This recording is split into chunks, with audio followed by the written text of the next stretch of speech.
Hello guys, welcome back to another interesting episode of Living Colors. Guys, dogs and cats make awesome pets, but they are not for everyone. Some people prefer a more non-traditional pet like an insect. In our today's video, we will be discussing about keeping tarantulas as pets. Tarantulas are very interesting to watch, take up relatively less space and fairly easy to maintain. However, tarantulas are not a best option if you want to handle your pets. So let's not waste our time, we'll go to our today's video. If you have not yet subscribed our channel, please do subscribe and enable the bell icon so that you don't miss any of our interesting video. Guys, when we talk about tarantulas, there are thousands of variety available in tarantula families. One of the most popular variety of tarantula is Chilean rose, which is very hardy and easy to take as spider.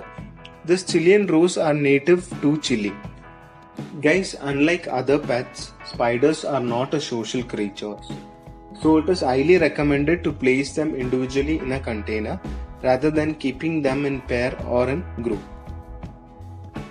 Generally, tarantulas are classified into two types: ground-dwelling tarantulas and tree-dwelling tarantulas. For a ground-dwelling tarantulas, the general rule of thumb is the length of the enclosure should be approximately 3 times the spider's leg span. The height only needs to be approximately same as the spider's leg span or little taller than the spider. A 5-gallon aquarium often works well. Whereas for a tree-dwelling tarantula, the height should be roughly a foot, including branches on which the spider can climb and construct its web. At the bottom of your enclosure, you can use potting soil as the bedding. Don't forget to add hiding place for your tarantulas. Generally, tarantulas don't need bright light and should not be kept in a direct sunlight. They also generally don't need heat lamps, as most of the species do fine in the room temperature.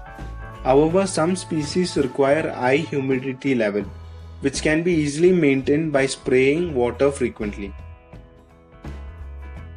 Guys, when we talk about diet, you can feed your tarantula with superworms, mealworms, and other insects.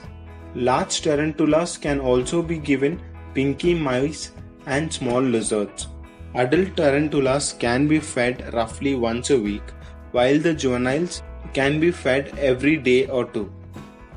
Simply drop the prey in the enclosure. Feeding are best done in the evening when the spiders are more active.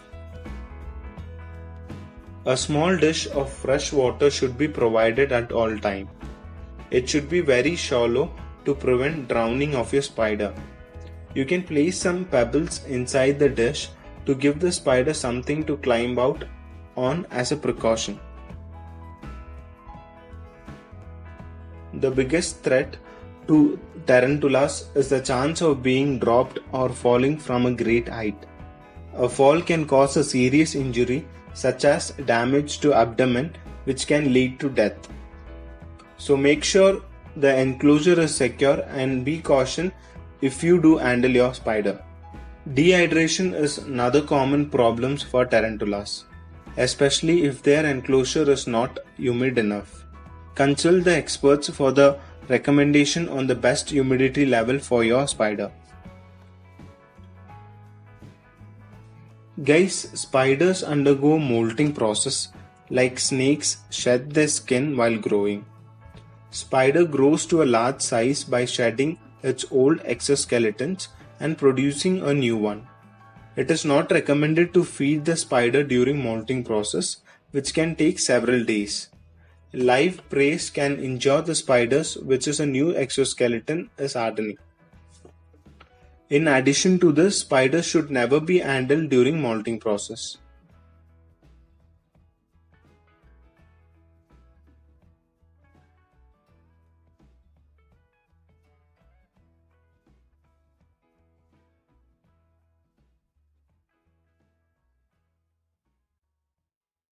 Guys, like any other pets, Tarantulas will bite if they feel threatened, and their bites are venomous.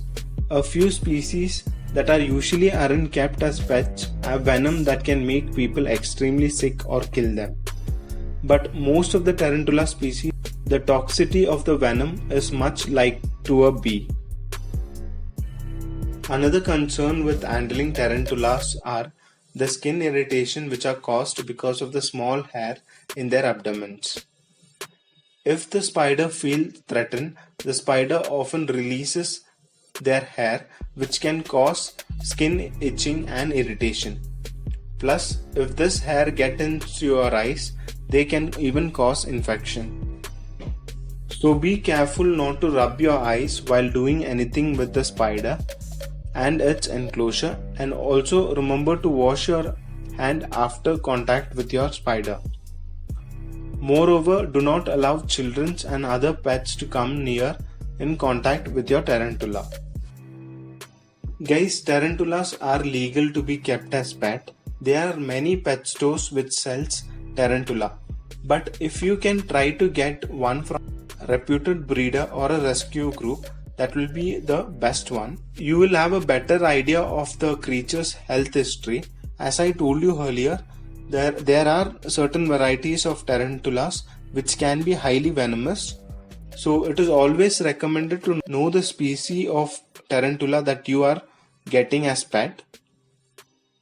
When you get your tarantula from a reputed breeder, the chances of getting a sick spider is also less. When choosing a tarantula, choose the one which appears to be alert and which move quickly. Also make sure the seller can tell you the age and gender of the spider before buying it. Guys, with this we are ending our today's video. If you liked our video, don't forget to like, share and comment. In our upcoming video, we will be discussing about mealworms and mealworms culture. So see you soon with another interesting video.